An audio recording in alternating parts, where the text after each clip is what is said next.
ఈ కార్యక్రమంలో పాల్గొన్న శాసనమండలి చీఫ్ విప్ పట్నం మహేందర్ రెడ్డి గారు, స్థానిక పార్లమెంట్ సభ్యులు కొండ విశ్వేశ్వరరెడ్డి గారు, స్థానిక శాసనసభ్యులు మిత్రులు ప్రకాష్ గౌడ్ గారు, చేవెళ్ళ శాసనసభ్యులు యాదయ్య గారు,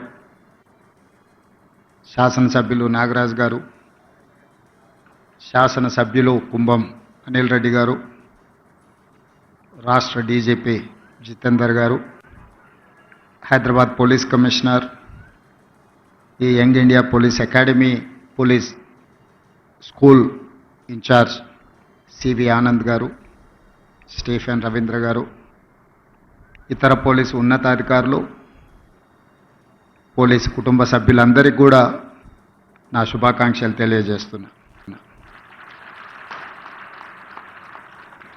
హోంగార్డ్ నుంచి డీజీపీ వరకు కాకి డ్రెస్ వేసుకునే ప్రతి పోలీసులకు ఈ యంగ్ ఇండియా పోలీస్ స్కూల్ అనేది అత్యంత ముఖ్యమైనది. తల్లిదండ్రులుగా మీరు మీ విధి నిర్వహణలో కుటుంబానికి సమయం ఇవ్వలేక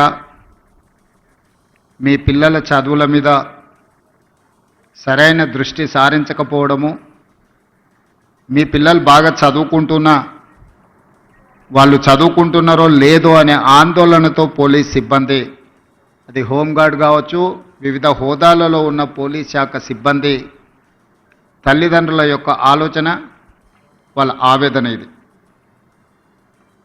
పోలీస్ కుటుంబాలతో, పోలీస్ శాఖతో నాకు అత్యంత అనుబంధము.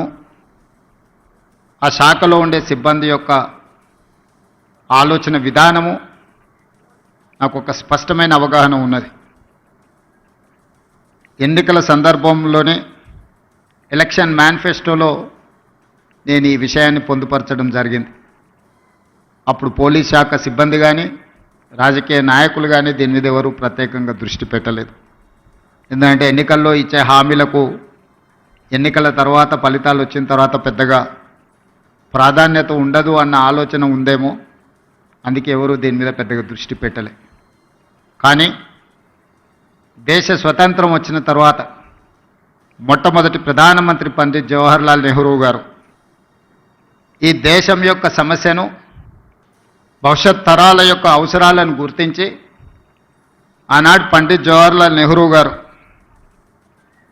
బిజిలీ, పానీ, సడక్, ఈ దేశం యొక్క మౌలిక స్వరూపం మారాలి అనంటే విద్యుత్తు ఉండాలి, తాగునీరు సాగునీరును అందించాలి, పల్లెటూర్ల నుంచి పట్టణాల వరకు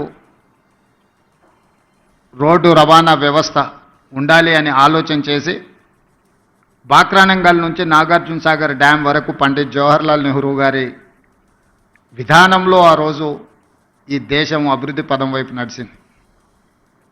ఆ రోజు ఎడ్యుకేషన్ అండ్ ఇరిగేషన్ ఆలోచన కూడా పండిత్ జవహర్లాల్ నెహ్రూ గారు చేశారు. అందుకే ఈరోజు ఈ దేశంలో ఉన్న గొప్ప గొప్ప యూనివర్సిటీలు అన్నీ కూడా పండిత్ జవహర్లాల్ నెహ్రూ గారు ఉన్నప్పుడే పునాదులు పడ్డాయి. ఆ యూనివర్సిటీల నుంచి వచ్చిన విద్యార్థులే ఈ దేశ భవిష్యత్.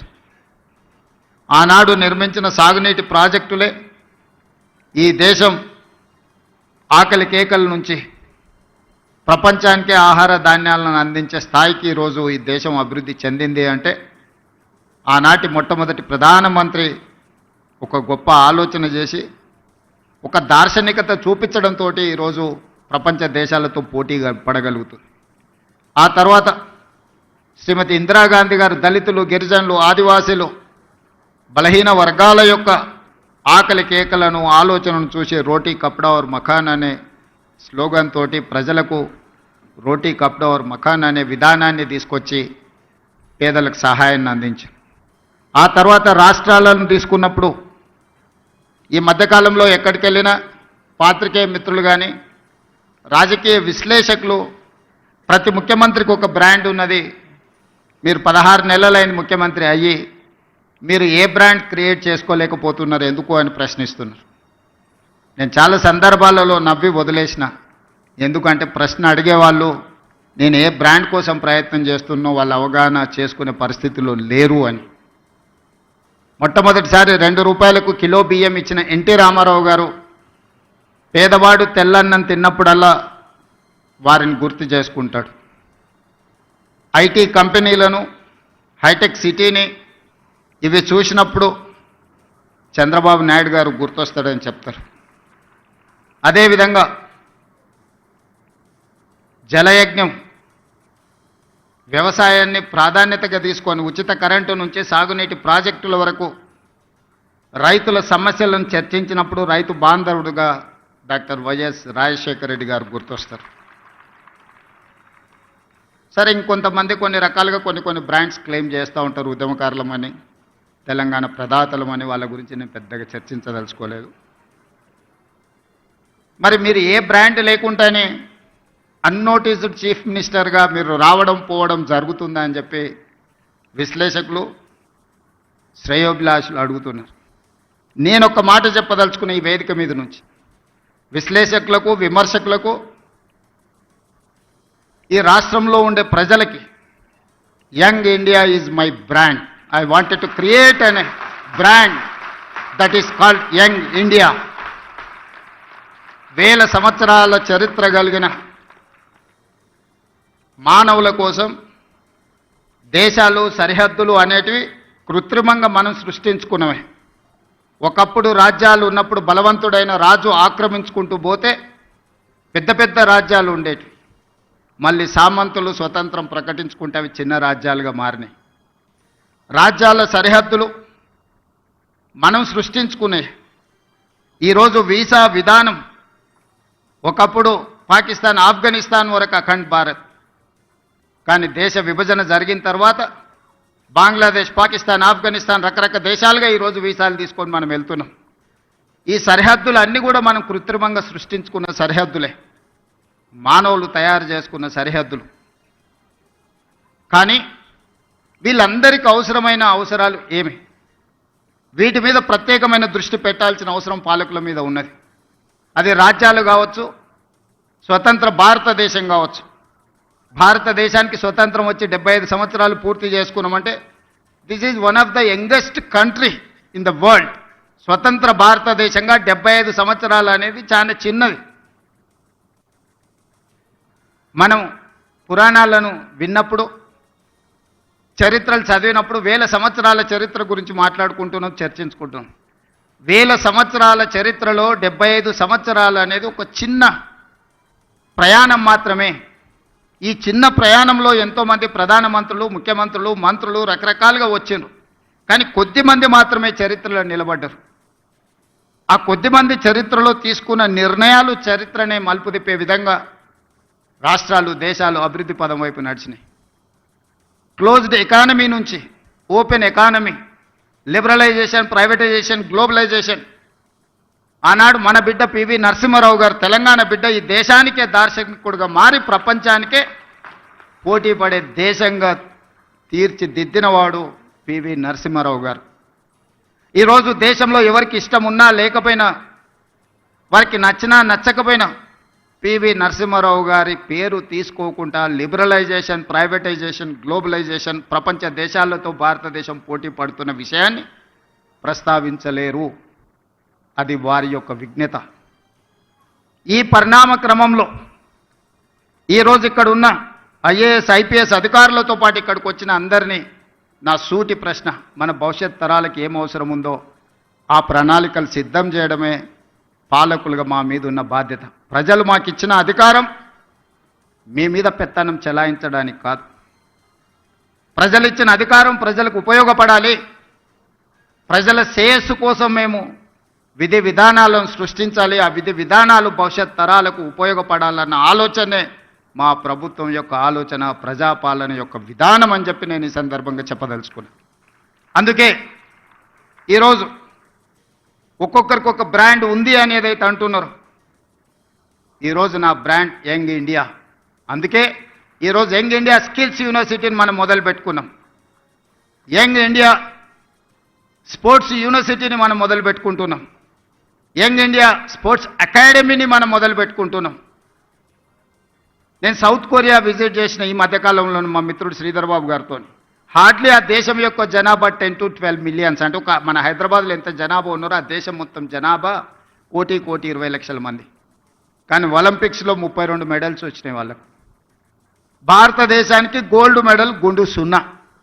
140 కోట్ల జనాభా ఉన్న భారతదేశం ఒలింపిక్స్లో ఒక గోల్డ్ మెడల్ కూడా తేలేదు అని అంటే ఈ దేశం నిజంగా నిశితంగా ఆలోచన చేయాల్సిన అవసరం ఉన్నదా లేదా ఈరోజు పాలకులు ఆలోచన చేయాలి. ఒక చిన్న దేశం.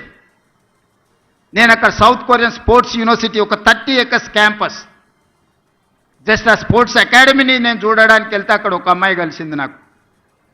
ఆ అమ్మాయి ఆర్చరీలో 3 గోల్డ్ మెడల్స్ సాధించింది. ఒక కాలేజ్ కిడ్ ఆ దేశం యొక్క ప్రతిష్ట 3 బంగారు పతకాలు సాధించి సౌత్ కొరియాను ప్రపంచ పటంలోనే గొప్పగా నించోబెట్టినప్పుడు 140 కోట్ల జనాభా ఉన్న ఈ దేశం ఒక గోల్డ్ మెడల్ సాధించలేదు అని అంటే నిజంగా ఈరోజు మనం ఏ ప్రణాళికల మీద ఆలోచన చేయాలనో మనందరం విశ్లేషించుకోవాల్సిన అవసరం ఉన్నది.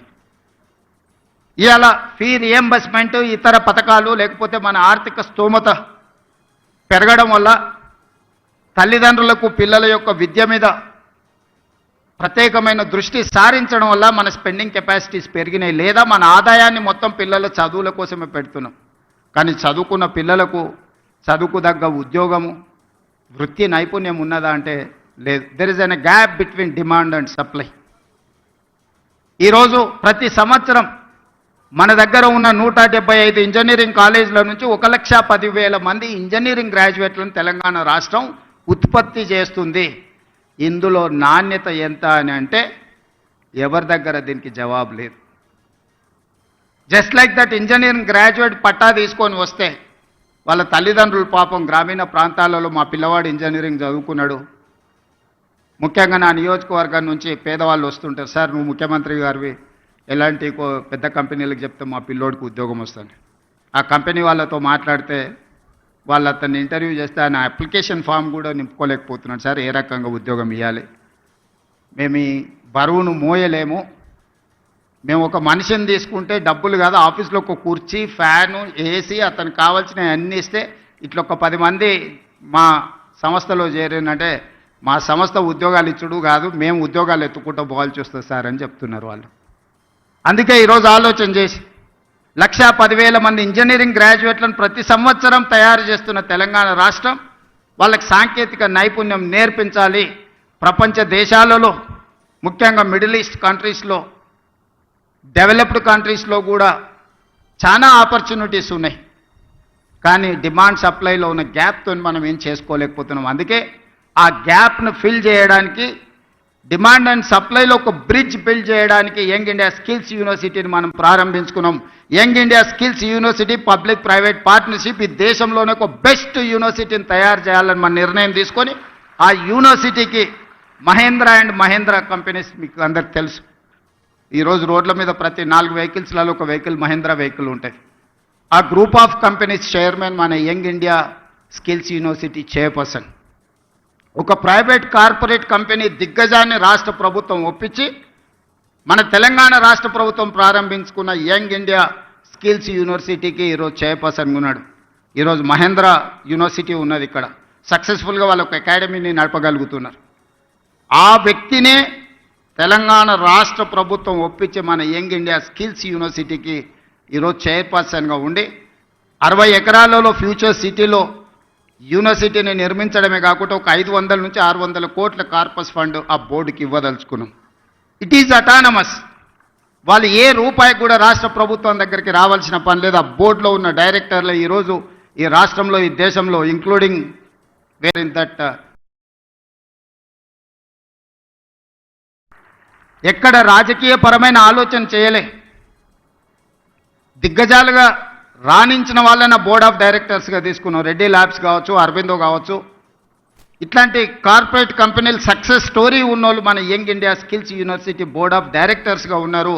ఆ బోర్డ్ ఆఫ్ డైరెక్టర్స్కి చైర్పర్సన్గా ఆనంద్ మహేంద్ర ఉన్నాడు. ఈరోజు అదొక సక్సెస్ స్టోరీ కింద ప్రపంచానికే ఒక ఆదర్శంగా స్కిల్ డెవలప్మెంట్లో మనం ఇంతకుముందు స్కిల్స్లో మీకు డిప్లొమా ఉంది, సర్టిఫికెట్ కోర్స్ ఉంది, కానీ డిగ్రీ లేదు. ఇప్పుడు మన యూనివర్సిటీ నుంచి డిగ్రీ ఇస్తున్నాం. ఎందుకంటే వాళ్ళు ఫ్యూచర్లో వాళ్ళు మాస్టర్స్ చదవాలంటే డిగ్రీ సర్టిఫికెట్ లేకపోతే వాళ్ళు ఫర్దర్గా చదవలేరు.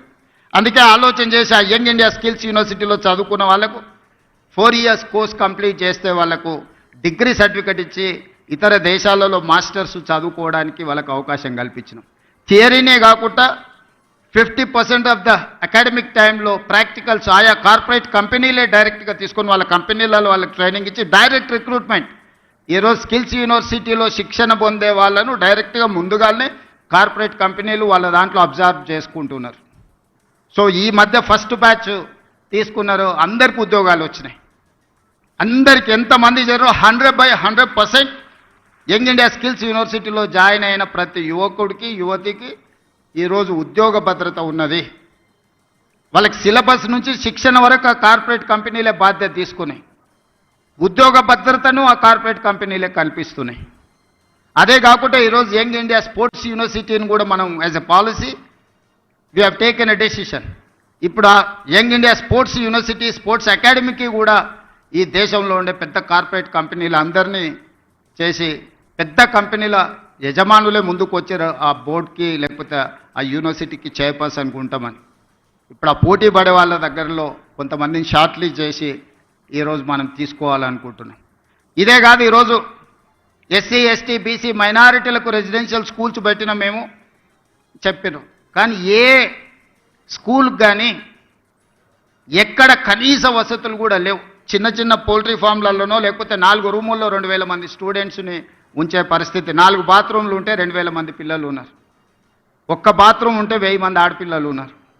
ఇట్లాంటి పరిస్థితుల్లో మన దగ్గర ప్రారంభించిన SC ST BC minority residential schools ఏవైతే ఉన్నాయో వాటన్నిటిని కూడా నిశితంగా గమనించి young India integrated residential schools అని ఒక 25 acres క్యాంపస్ విత్ 200 crores డెవలప్మెంట్తోని మొన్ననే 58 స్కూళ్ళకు పర్మిషన్ ఇచ్చిన ప్రతి నియోజకవర్గంలో ఒక young India integrated residential schools where they can study more than 2500 students in one campus. SC ST BC minority and other స్టూడెంట్స్ని ఒక కార్పొరేట్ స్కూళ్ళతో కార్పొరేట్ కాలేజీలతో ఒక యూనివర్సిటీతో పోటీ పడే విధంగా 25 ఎకరాలల్లో ఇన్ఫ్రాస్ట్రక్చర్ కోసం ఈచ్ స్కూల్కి 200 crores మొన్ననే 11,500 crores మన బడ్జెట్లో ఫండ్స్ రిలీజ్ చేసిన. ఎందుకంటే ఈ దేశం భవిష్యత్తు తరగతి గదుల్లో ఉన్నది. తొందరలోనే నిన్నమన్న బేసిక్ ఎడ్యుకేషన్లోనే గవర్నమెంట్ విధానంలో ఒక చిన్న అస్పష్టత ఉన్నదని నాకు అనిపించింది. నిన్నమన్న ఎక్స్పర్ట్స్తోని ఎడ్యుకేషన్ కమిషన్తోని జయప్రకాష్ నారాయణ లాంటి వాళ్ళతో చాలామందితో నేను చర్చలు చేసిన. ప్రైవేట్ స్కూల్కి గవర్నమెంట్ స్కూల్కి ఉన్న తేడా ఏంది? ఈ దేశంలో ఈ రాష్ట్రంలో 29,500 గవర్నమెంట్ స్కూల్స్ ఉంటే 18,50,000 మంది స్టూడెంట్స్ ఉన్నారు. కానీ ప్రైవేట్లో 11,500 స్కూల్స్ ఉంటే 36 లక్షల మంది స్టూడెంట్స్ ఉన్నారు. కానీ టీచర్స్ ఎడ్యుకేషన్ క్వాలిఫికేషన్ చూపిస్తే గవర్నమెంట్ స్కూల్స్లో ఉన్న వాళ్ళు far better, highest qualification in the గవర్నమెంట్లో ఉన్న వాళ్ళకి ఎంఏ పీజీలు పిహెచ్డీలు చేసిన వాళ్ళు ఉన్నారు, ఎంఏ బిఎడ్ చేసిన వాళ్ళు ఉన్నారు. వేరాజ్ in private schools hardly graduates ఉంటే కూడా ఎక్కువగా ఉన్నది. కానీ 11,500 ప్రైవేట్ స్కూళ్ళల్లో చదువుకుంటున్న విద్యార్థులు 36 లక్షల మంది అయితే 29,500 స్కూల్స్ ఉన్న గవర్నమెంట్లో చదువుకుంటున్నది 18.5 లక్షల మంది విద్యార్థులే చదువుకుంటున్నారు. మన విద్యా విధానంలో లోపం ఎక్కడుందని నేను ఆలోచన చేస్తే 5 years కంప్లీట్ అయిన వాళ్ళనే ఫస్ట్ క్లాస్లో స్కూల్కు పంపాలని గవర్నమెంట్ స్కూల్స్ డెసిషన్ తీసుకుని, whereas in private schools nursery UKG LKG 3 years complete అయినప్పుడుంటే 3+కి నర్సరీ, 4+కి యూకేజీ, 5+కి ఎల్కేజీ, ఆ తర్వాత ఫస్ట్ క్లాస్ నుంచి. సో ఇనీషియల్గానే తల్లిదండ్రులు వాళ్ళ పిల్లల్ని ప్రైవేట్ స్కూల్కి పంపించిన తర్వాత ఫస్ట్ క్లాస్కి మళ్ళీ తీసుకొచ్చి గవర్నమెంట్ స్కూల్లో చేర్పించే విధానమే మనం మొత్తం దెబ్బతినిపోయినాము. అందుకే ఈరోజు ఆలోచన చేసినాం, బేసిక్స్లోనే ప్రభుత్వము విద్యార్థులను చేర్చుకోకపోవడం వల్ల 3 సంవత్సరాలు ప్రైవేట్ స్కూల్లో నర్సరీ యూకేజీ ఎల్కేజీకి పోయిన తర్వాత ఫస్ట్ క్లాస్కి మళ్ళీ గవర్నమెంట్ స్కూల్స్కి వచ్చే అవకాశం చాలా తక్కువ ఉంది. కాబట్టి దీనికి పరిష్కారం నర్సరీ యూకేజీ ఎల్కేజీ గవర్నమెంట్ ఆధ్వర్యంలోనే పెట్టుకొని ప్రైవేట్ పిల్లలకి ఎట్లయితే ట్రాన్స్పోర్ట్ ఫెసిలిటీ ఎట్లయితే ఇస్తున్నారో ఫ్రీ ఆఫ్ కాస్ట్ మనం ట్రాన్స్పోర్ట్ ఫెసిలిటీతో పాటు బ్రేక్ఫాస్ట్, లంచ్, ఈవినింగ్ స్నాక్స్ కూడా ఈ పిల్లలకి ఇచ్చి ఒక ప్లే స్కూల్ని రన్ చేయాలా. ప్రతి దగ్గర పేదోళ్ళు ఎవరైతే ఉన్నారో మారుమూల పల్లెల్లో, తండాలలో ఉండే పిల్లలకు ఒక మంచి ఎడ్యుకేషన్ ఇవ్వాలి అని ఈ మధ్యలోనే నిర్ణయం తీసుకున్నాం. తొందరలోనే ఇప్పుడు ఫస్ట్ క్లాస్ నుంచి ఉండే విద్యా విధానాన్ని నర్సరీ, ఎల్కేజీ, యూకేజీ వీటన్నిటిని కూడా ఒక కంపోజిషన్ కింద తీసుకొని ఈ ప్రీ స్కూల్ని కూడా ఈరోజు మనం గవర్నమెంట్లో ప్రారంభించుకోవాలనుకుంటున్నాం. ఈరోజు ఈ పోలీస్ స్కూల్ కూడా చాలామంది మా army school, Sainik school, national defence academy నుంచి వచ్చినాం. రకరకాల బ్రాండింగ్ అంటే దేశ సేవలో ఉన్న, దేశ రక్షణలో ఉన్న సిబ్బంది డిఫెన్స్ కానీ, నేవీ కానీ, ఆర్మీ కానీ వాళ్ళ స్కూల్స్ చాలా గొప్పగా చెప్పుకుంటున్నారు. ఆ స్కూల్లో చదవడమే ఒక గొప్ప అవకాశంగా తల్లిదండ్రులు భావిస్తున్నారు. ఆ స్కూల్లో ఉండే పిల్లలు చాలా గొప్పగా, వాళ్ళు చాలా గర్వంగా చెప్పుకుంటున్నారు. నేషనల్ డిఫెన్స్ అకాడమీ నుంచి వచ్చిన, ఆర్మీ స్కూల్ నుంచి వచ్చిన, సైనిక్ స్కూల్ నుంచి వచ్చిన అని. కరెక్ట్, వాళ్ళు బాగున్నారు కాబట్టి చెప్పుకుంటున్నారు. మరి పోలీస్కి ఏమైందని నేను అడుగుతున్నా. మనం కాంపీట్ చేయలేము వాళ్ళతోటి? మనకు శక్తి లేదా? మనకు విజన్ లేదా? పోలీస్ స్కూల్ ఎందుకు కాంపీట్ చేయొద్దు? ఎన్డీఏ స్కూల్తో మనం పోటీ పడలేమా? ఆర్మీ స్కూల్తో మనం పోటీ పడలేమా? వాళ్ళకి ఇస్తున్న ఇన్ఫ్రాస్ట్రక్చర్ గవర్నమెంట్కి ఇవ్వడానికి గవర్నమెంట్కి ఉన్న 3 లక్షల కోట్ల బడ్జెట్లో ఇది ఒక పెద్ద లెక్కన. అందుకే ఈరోజు నేను స్పష్టంగా ఆలోచన చేసి ఇక్కడ వేదిక మీద ఉన్న ఉన్నతాధికారులతో పాటు ఇక్కడ ఉన్న పోలీస్ సిబ్బంది, హోంగార్డ్ నుంచి డీజీపీ వరకు ఉన్న పోలీస్ సిబ్బందిని నేను అడుగుతున్నా, మీ బ్రాండ్ మీరు క్రియేట్ చేసుకోండి. ఎక్కడైనా మీ పిల్లలు కలిస్తే నేను పోలీస్ స్కూల్లో చదువుకుంటున్నాను చెప్పుకునే విధంగా ఈ స్కూల్ని తీర్చిదిద్దాలి. మీకు ఏం కావాలనో గవర్నమెంట్ మీతోనుంది, మీ ముఖ్యమంత్రి మీతోనున్నాడు. మీకు నిధులు కావచ్చు, అనుమతులు కావచ్చు, ఏం కావాలన్నా కేజీ టు పీజీ వరకు మీ పోలీస్ స్కూల్ని మీరు తీర్చిదిద్దుకోండి. నేను ఉన్నంతకాలం మీకు నిధులకు కానీ, అనుమతులకు కానీ ఎలాంటి ఇబ్బంది రాదు అని నేను మీకు మాటిస్తున్నా. ఎందుకు మీ పిల్లలు ఆత్మ న్యూనత భావంతో బాధపడాలి? మా తల్లిదండ్రులు పోలీసు ఉద్యోగాలు చేసుకుంటున్నారని చెప్పుకోవడానికి ఎందుకు వాళ్ళు వెనకంజ వేయాలి? ఈ సమాజంలో అందరికంటే ఎక్కువగా సేవలు అందిస్తున్నది, అందరికంటే ఎక్కువగా రక్షణ కల్పిస్తున్నది, అందరికంటే ఎక్కువగా పేదలకు ఉపయోగపడుతున్నది పోలీస్ శాఖ. కానీ అది ఎందుకు మీరు మీ బ్రాండింగ్ మీరు ఎందుకు చెడగొట్టుకుంటున్నారని నేను అడుగుతున్నాను. అల్టిమేట్గా ఏ ఆఫీసర్ అయినా, ఏ చిన్న చిరుద్యోగి అయినా వాళ్ళ జీవితం అంతా కష్టపడేదంతా వాళ్ళ పిల్లల కోసమే కదా. ఆ పిల్లలు మంచిగా చదువుకొని ఈ దేశానికి నాయకత్వం వహించే నాయకులుగానో, ఈ దేశ నిర్మాణంలో పనికొచ్చే అధికారులుగానో రాణిస్తే అంతకంటే తల్లిదండ్రులుగా మీకు ఏముంటుంది సంతోషం అని నేను అడుగుతున్నా. అందుకే ఈ పోలీస్ స్కూల్ మన అందరి బాధ్యత. దీన్ని తీర్చిదిద్దడం అనేది మన సోషల్ రెస్పాన్సిబిలిటీ. నేను విశాల్ గోయల్కి నేను సూచన చేస్తున్నా. ఎందుకంటే సిలికాన్ వ్యాలీతో పోటీ పడే విధంగా షామీర్పేటలో ఫార్మా సైడ్ వీళ్ళు ఒక ఇన్ఫ్రాస్ట్రక్చర్ అంతా క్రియేట్ చేసిండ్రు. ఈరోజు ఫార్మా అంటేనే ఈరోజు వ్యాక్సిన్లో కానీ, బల్క్ డ్రగ్లో కానీ హైదరాబాద్, తెలంగాణకు ఉన్న ఇంపార్టెన్స్ మీకు అందరికీ తెలుసు. అందుకే కార్పొరేట్ కంపెనీలతో మాట్లాడండి. ముఖ్యమంత్రిగా నేను అనుమతిస్తున్న డీజీపీ గారికి, సివి ఆనంద్ గారికి, ఇక్కడ ఉండే ఐటీ కంపెనీల నుంచి ఫార్మా కంపెనీల వరకు పిలిచి మాట్లాడండి. వాళ్ళ కార్పొరేట్ సోషల్ రెస్పాన్సిబిలిటీ ఫండ్స్ని పోలీస్ స్కూల్లో డిపాజిట్ చేసే విధంగా వాళ్ళని మీరు మాట్లాడండి. ఈరోజు ఇంత ప్రశాంతంగా ఇన్ని వేల కోట్ల టర్నోవర్ ఉన్న కంపెనీలు సైబరాబాద్ కమిషనరేట్ పరిధిలో నడుస్తున్నాయంటే పోలీసు రక్షణ లేకుండా, పోలీసు భరోసా లేకుండా ఈ సంస్థలన్నీ నడుస్తున్నాయా? మరి వాళ్ళ కార్పొరేట్ సోషల్ రెస్పాన్సిబిలిటీ అంటే పోలీసు పిల్లల చదువులకు అవసరమైన సహాయం అందించడం వాళ్ళ బాధ్యత కాదా? అందుకే ఈరోజు ప్రభుత్వ పరంగా ఎవరితో మాట్లాడాలో నాకు చెప్పండి, ఎవరితో అయినా నేను మాట్లాడతాను. మీ ఇన్ఫ్రాస్ట్రక్చర్ కాకుండా ఒక 100 కోట్లు మీ కార్పస్ ఫండ్ క్రియేట్ చేసుకొని ప్రతి రూపాయి కోసం గవర్నమెంట్ వైపు చూడొద్దు. బోర్డ్ ఆఫ్ డైరెక్టర్స్ కూర్చొని 100 crores మీ దగ్గర ఉంటే అందులోకి వెళ్ళి ఎవ్రీ ఇయర్ మీరు అకాడమిక్ ఇయర్ ప్లాన్ చేసుకోండి. ఆ బడ్జెట్ల నుంచి ఎట్లా ఖర్చు పెట్టుకోవాలో మీరే సొంతంగా నిర్ణయం తీసుకోండి. కార్పస్ ఫండ్ క్రియేట్ చేయడానికి అవసరమైన అనుమతులు ఏం కావాలో నాకు చెప్పండి. ఆ అనుమతులన్నిటిని ఇచ్చే బాధ్యత నాది. యంగ్ ఇండియా అనే title, I have not created this title. Mahatma Gandhi has created this title 1921 నుంచి 1931 వరకు 10 years స్వతంత్ర పోరాటంలో ఒక పత్రికను నడిపిండి. ఆ పత్రిక పేరు young India. That was the voice of India. ఈ భారతదేశం యొక్క ఆత్మ యంగ్ ఇండియాలో ఉంది. యంగ్ ఇండియా సృష్టికర్త మహాత్మా గాంధీ. ఆ స్పిరిట్ నుంచే, ఆ స్ఫూర్తి నుంచే ఈరోజు యంగ్ ఇండియా బ్రాండ్ తెలంగాణ రాష్ట్రంలో క్రియేట్ చేసుకున్నాం. అందరు ముఖ్యమంత్రులకు ఏవైనా వ్యవసాయం ఉండొచ్చు, సాగునీరు ఉండొచ్చు, భోజనం పెట్టి ఉండొచ్చు. My brand is education and employment. ఈ దేశ భవిష్యత్తే తరగతి గదుల్లో ఉందని సంపూర్ణంగా నేను నమ్ముతున్నా. ఈ తరగతి గదులను బలంగా నిర్మించినప్పుడే ఈ దేశ భవిష్యత్తు ఉజ్వలంగా ఉంటుంది. Health, education and employment is my brand. Young India is my brand. దీనికి అన్ని రకాలుగా మా ప్రభుత్వం మీకు సహకారాన్ని అందిస్తుంది. తక్కువ సమయంలో ఇంత మంచి క్యాంపస్ని క్రియేట్ చేసినందుకు అందరినీ మనస్ఫూర్తిగా అభినందిస్తూ పోలీస్ శాఖ సిబ్బందికి అందరికి సూచన చేస్తున్నాం, మీ పిల్లల్ని ఇక్కడ చేర్పించండి. వీలైనంత మేరకు మీ పిల్లల్ని ఇక్కడ చదివించుకోవడం ద్వారా మీ పిల్లల భవిష్యత్తును తీర్చిదిద్దుకోండి. గోయింగ్ ఫార్వర్డ్ ఏ విధంగా వాళ్ళకి ఇంకా మెరుగైన వసతులు ఏర్పాటు చేయాలనో అన్నిటినీ ఆలోచన చేద్దాం. ఎడ్యుకేషన్ విషయంలో ఏమాత్రం కాంప్రమైజ్ కాకండి. మనం నిర్మాణం చేసుకుందాం. పోలీస్ శాఖలో ఈ మధ్యలోనే క్రికెట్లో వరల్డ్ కప్ ఆడిన సిరాజుద్దీన్ ఈ has passed maybe 12th class. అన్ని ఎగ్జామిషన్స్ ఇచ్చి క్రికెట్లో రాణించినందుకు డిఎస్పీ క్యాడర్ పోస్ట్ మీ డిపార్ట్మెంట్లో ఇచ్చిన. బాక్సింగ్ ఛాంపియన్ నిఖత్ జరీన్, ఒక అమ్మాయి బాక్సింగ్ ఛాంపియన్ అయినందుకు ఆ అమ్మాయికి కూడా డిఎస్పీ ఉద్యోగం ఇచ్చినాం పోలీస్ శాఖలో.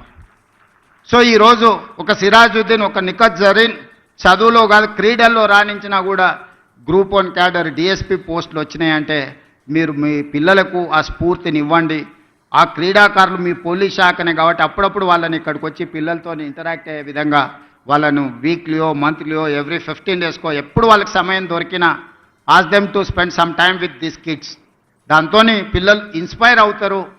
దాంతో వాళ్ళు కూడా ఒక బాధ్యత, వాళ్ళకు కూడా వాళ్ళ స్ఫూర్తితోని కొత్త క్రీడాకారులు తయారవుతే వాళ్ళకు కూడా వాళ్ళ వృత్తి సంతృప్తినిస్తుంది. ఆ విధంగా వాళ్ళకు కూడా డైరెక్షన్ ఇవ్వాల్సిందిగా డీజీపీ గారికి నేను ఆదేశిస్తూ ఇంత మంచి కార్యక్రమాన్ని ఏర్పాటు చేసిన మీ అందరికీ మనస్ఫూర్తిగా అభినందనలు తెలియజేస్తూ మీ దగ్గర సెలవు తీసుకుంటున్నాను. ధన్యవాదాలు.